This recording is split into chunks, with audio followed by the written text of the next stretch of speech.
Welcome to the deep end. For those who are new with us or tuning in for the first time, I'm your host, Kritikala. And this is where we dive deep into the things that really matter to people. So we are continuing with our segment, The Leaders Room, where we help people be the leaders that they're called to be. Because we do believe that we are called to empower and equip individuals to be the leaders that they're called to be and they're destined to be. We are all leaders in some way, shape, or form. Some of us in different capacities. And so the whole heart behind the leaders room is to equip you to be able to have conversation about how we can grow in our leadership, to get better, to empower others, to equip, to inspire. So welcome. So let's dive right in. Lately, well not lately, but I've been really fascinated and equally just as shocked to find out or to come across people in my world who are doing things and not really knowing why they're doing these things. Why they're devoting so much time, effort, money, resource, energy, even sacrificing to something that they're not quite sure why. Not sure about, sorry. Like why they go into a hex debt, study for 3 years, accumulate all this hex debt to a study or to a course that they're not even sure if they want to work in that field. I've even on that side, I've come across individuals who've literally done courses, finished degrees, and didn't do anything after getting that degree because they were never sure why. Or why people find themselves stuck in a 9 to 5 job. Doesn't even have to be 9 to 5. Stuck in a job that's making them miserable, causing them so much anxiety and depression, and just causing them to be someone that they don't want to be. Or why we'd find ourselves in relationships with individuals that we're not sure if they're truly the best person for us or compatible, whose values don't align with ours anymore. So many whys, I know. But the heart behind this leadership thought here is to help us understand why behind what we do so we can have autonomy in our lives and improve the quality of our lives. Because I know on the other hand, a lot of us have no clue why we're doing what we do. Like some of the things I just mentioned. And this has actually caused us to be more resentful towards the people in our lives.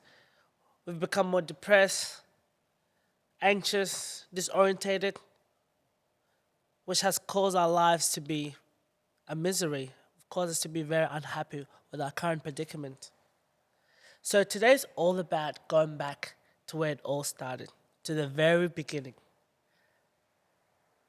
to why we started in the first place. And for those who are yet to start, to ask ourselves the most important question: why am I doing this? Because your why will keep you focused on the goal when everything else is crumbling down before you. Now, this is not a matter of if, it's a matter of when, because you will find yourself, or that time will come when everything else is going from bad to worse. Things aren't aligning, things are going at home, and just things aren't going the way they should be going, and they seem to be progressively getting worse. They seem to get worse progressively. And so it's moments like this where your why becomes your anchor, becomes your strong point, becomes your anchor, and becomes the very thing that stabilizes you, to keeps you in the game when everything else is going against you.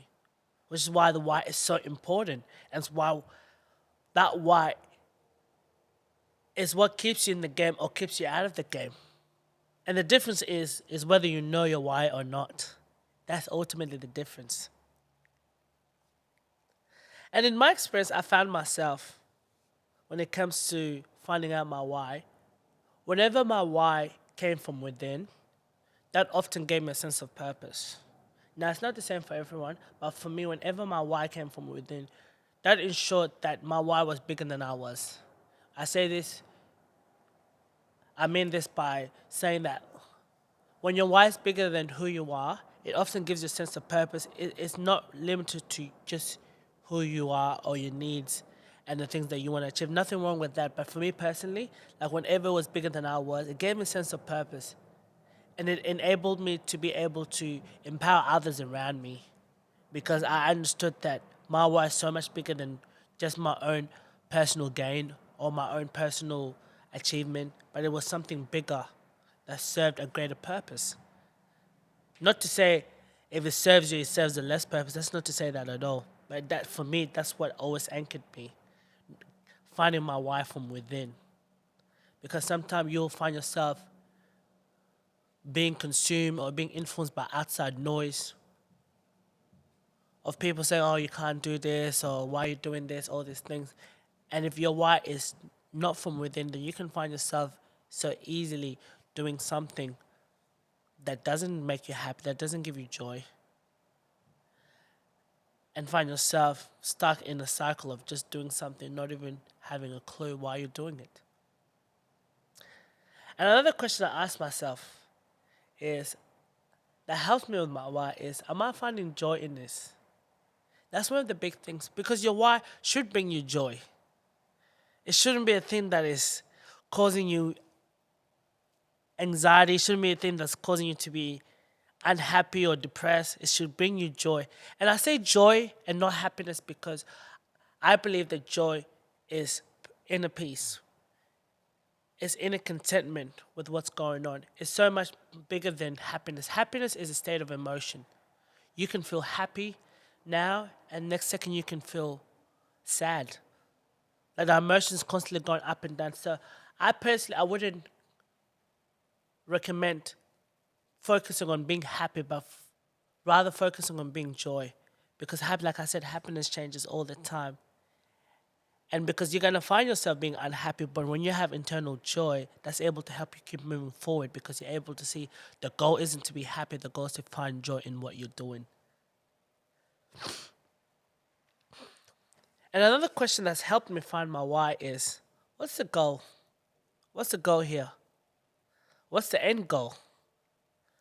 Like, what do I want to achieve? And that kind of now takes us to the next phase, takes us into the practicalities and the logistics of things.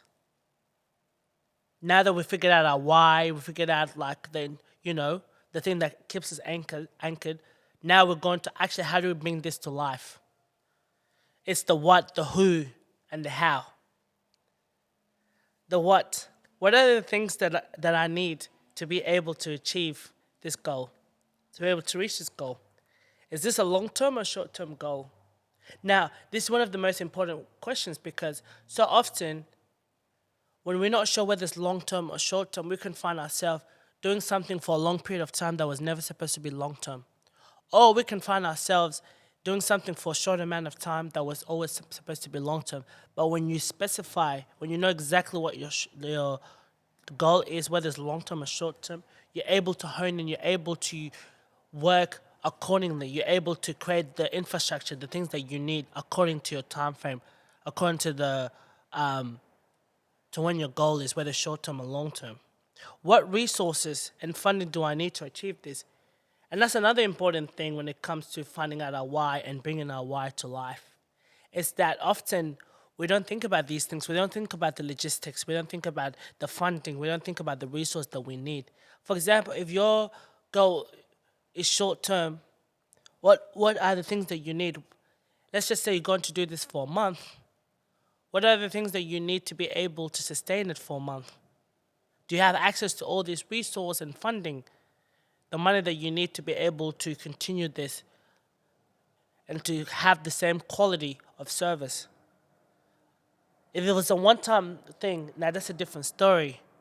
So can you see how, whether it's long-term or short-term, that determines on the funding and the resource that you need and how often you need those funding, how often you need access to those funding and resource. Do you have a way of generating income that ensures that money is coming in to be able to buy the things that you need to buy, whether it's equipment, hire contractors, people to be able to provide different services, space hire, all these things. The who. Who are you doing this for? So I was just looking at, okay, who are you doing this for? Who's your target audience? Is it your mom? Is it your family? Is it your partner? Is it yourself? Is it your community? This plays a huge role in creating whatever you're doing, the goal, the project, accordingly to your target audience, to catering it specifically to that specific target audience. For me personally, when it comes to the deep end, it's for my community. And so when I do this is more than just for myself. This is about impacting and reaching people to be the best that they can be. So that means that I'm doing this regularly on a fortnightly basis. So this is for my community. That ensures that, okay, I need to have the resource that I need to be able to adequately do this on a fortnightly basis, whether it's space hire, or whether it's the resource that I need, my team that I need to pay to be able to provide the service that I need them to provide. The how is so important. How are you going to achieve this? How frequent is this going to be? How are you going to make this sustainable to avoid burnouts? How are you going to ensure you are staying on track? How are you going to achieve this? What is this going to look like, practically speaking? What are the logistics? What is this going to look like? How frequent are you going to be doing this? Like I said earlier, this is very important because if you're going to be doing this a lot more frequently, then you need to ensure that you have access to the things that you need to be able to do this on a frequent basis to ensure that it's the same quality. That you have access to the funding, to the equipment, to the resource, all these things, to the space, so you can continue doing this. How are you going to ensure that this is sustainable to avoid burnouts? Now, this is probably one of the most important factors and most key point that we often overlook. We don't always think about if this is sustainable or not. I think we get so caught up in the hype and the excitement of it all that we don't think about how am I able to sustain this? Because this will happen. The hype will die down. The excitement will come to an end. You'll get to a point where it'll begin to dawn on you that, hey, I actually need to keep this going. That if you just rely on hype alone to be able to sustain this, you are in for a rude awakening. In fact, I would advise you to think about, how am I going to sustain this? If this is something you're going to be doing long-term or short-term, whether it's a weekly basis or fortnightly basis, how are you going to sustain this? Do you need to perhaps maybe look at your funding and the resource and the things that you have access to? If you can get access to all these things every fortnight, perhaps do it every fortnight. So then you're able to sustain this because it's long-term. It's not just about short-term gratification.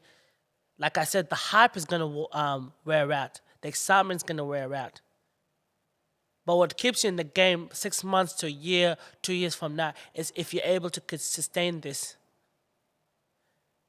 Not resulting in burnouts. One of the leading causes to burnouts is because people don't take time to ensure that they're doing this, they're sustaining what they're doing. They go so hard first week, first 2 weeks, and then after that, then just end up crashing because they haven't put the necessary things in place to ensure that they are adequately taking care of themselves, they have the things in place, that they have the right funding. Because all these things will play a part in the quality of the service that you provide, in the quality of your project and whatever you're doing, the quality of your why. So these things are very important. If you can only get money every 2 weeks, then do it 2 weeks. If you need to go back to the drawing board to ensure that you need to save up more money to be able to do what you're doing, by all means, do that. I would highly advise you to do that. Don't get so caught up in the hype of just wanting to do something straight away. There's so many events that I see, so many projects that I see, and they always promise to do this long term, but they find themselves having to close down early or having to, pack it up because they haven't been realistic with themselves. They haven't been real with themselves when it comes to what they need and how they're able to sustain this. And so if you're wanting to do something long term, ensure that, okay, I have what I need to be able to sustain this long term. Last but not least is the when. When am I going to get started? We can do all the planning, all the logistics, have things in place, but if we don't have a date of which we're going to get started, then we become no more than just dreamers.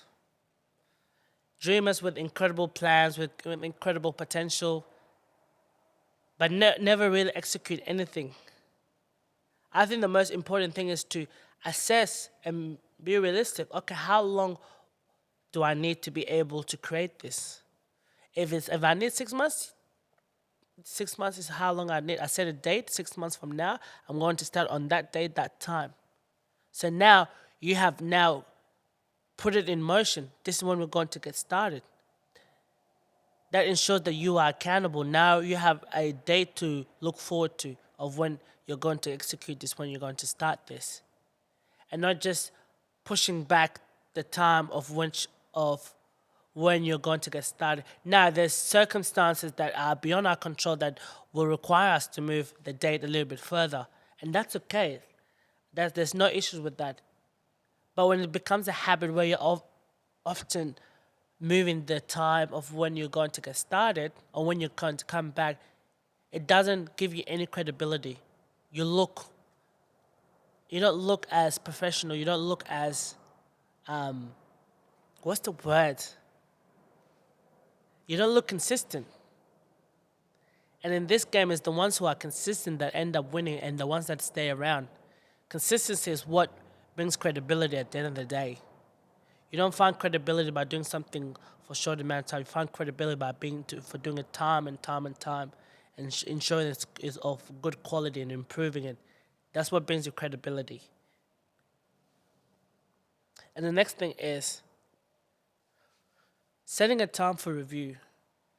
Setting a time, whether it's every 2 months or every 6 months, however long, taking time to review, okay, what's working? What's not working?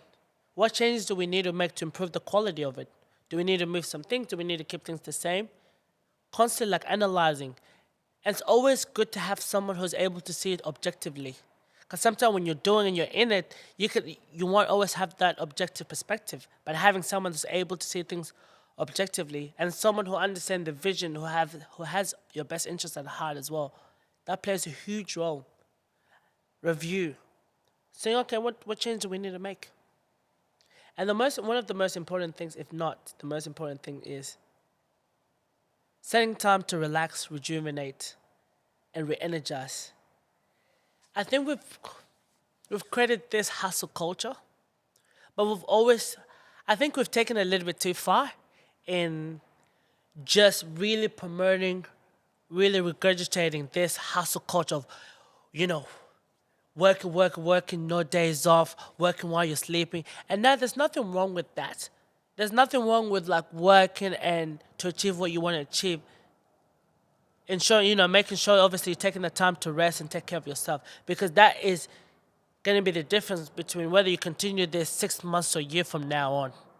That you're not a robot, you will get exhausted, life will happen, and so, which is why it's important to take time to be able to rest, to rejuvenate. In fact, this is when some of your greatest ideas will come out of a place of peace, out of a place of just calmness, out of a place of just relaxation. That's why it's so important to be able to give your body that time to be able to relax, to be able to give your mind that time to be able to relax. Prioritizing, relaxing, and taking time off just as much as working, because these things go hand in hand, believe it or not. You can't just keep working and not taking time off or resting, because that's what leads to burnout. That's what causes us to burn out and crash and eventually having to close shop. And if you're going to do this long term and, like I said, gain the credibility and be consistent, you need to be also consistent in taking time off and relaxing. And so this brings us to our end of our leadership talk, the big why. I hope this helps. I hope this actually helps you and blesses you and also challenges you and makes you think about, why am I doing what I'm doing? I'm Kuti, and thanks for listening. See you next time.